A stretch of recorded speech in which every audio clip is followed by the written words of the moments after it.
জাপানের সাধারণ নির্বাচনে ঐতিহাসিক জয় পেলেন দেশটির প্রথম নারী প্রধানমন্ত্রী সানায়া তাকাইচি। আগামী নির্বাচনে জয়ের মধ্য দিয়ে ক্ষমতা পোক্ত করলেন দেশটির প্রথম নারী প্রধানমন্ত্রী। তবে তার সামনে আছে মূল্যস্ফীতি ও অর্থনৈতিক সংস্কারের কঠিন চ্যালেঞ্জ।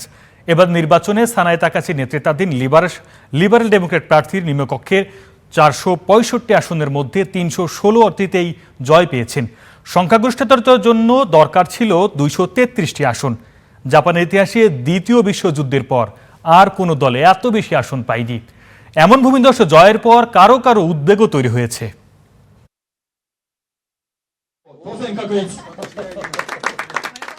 জাপানের সাধারণ নির্বাচনে ভূমিধ্বস জয় পেয়েছে প্রধানমন্ত্রী সানায়া তাকাইচির নেতৃত্বাধীন ডানপন্থী জোট। সংসদের নিম্নকক্ষে সংখ্যাগরিষ্ঠতা পেয়েছে তাকাইচির দল লিবারেল ডেমোক্রেটিক পার্টি। রোববারের নিম্নকক্ষের ভোটে 465 আসনের মধ্যে 316টি আসনে জিতে নিয়েছে তাকাইচির দল।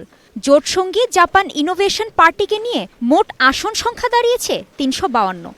জাপানের নিম্নকক্ষে সংখ্যাগরিষ্ঠতার জন্য প্রয়োজনীয় 233টি আসনের চেয়ে যা অনেক বেশি। দ্বিতীয় বিশ্বযুদ্ধের পর জাপানের ইতিহাসে এটি কোনো দলের সর্বোচ্চ জয়। এ জয়ের ফলে উচ্চকক্ষে সংখ্যাগরিষ্ঠতা না থাকলেও এলডিপি নেতৃত্বাধীন জোট সহজেই বাধা অতিক্রম করতে পারবে।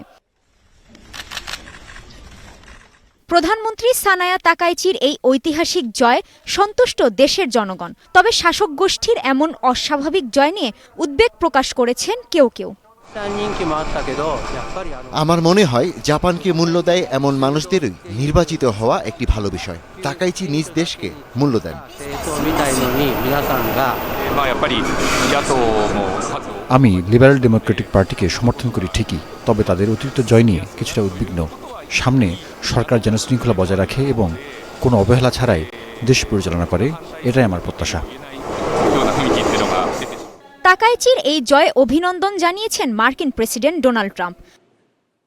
জাপানের ভোটে ভূমিধস বিজয়ের জন্য প্রধানমন্ত্রী সানায়া তাকাইচি ও তার জোটকে অভিনন্দন। আপনাকে ও আপনার জোটকে সমর্থন করতে পারা আমার জন্য সম্মানের বিষয়। জাপানের জনগণ সবসময় আমার সমর্থন পাবে। নির্বাচনে প্রধানমন্ত্রী সানায়া তাকাইচির জয়ের পর জাপানের শেয়ার বাজার রেকর্ড উচ্চতায় পৌঁছেছে। কাজী শাহরিন, স্টার নিউজ।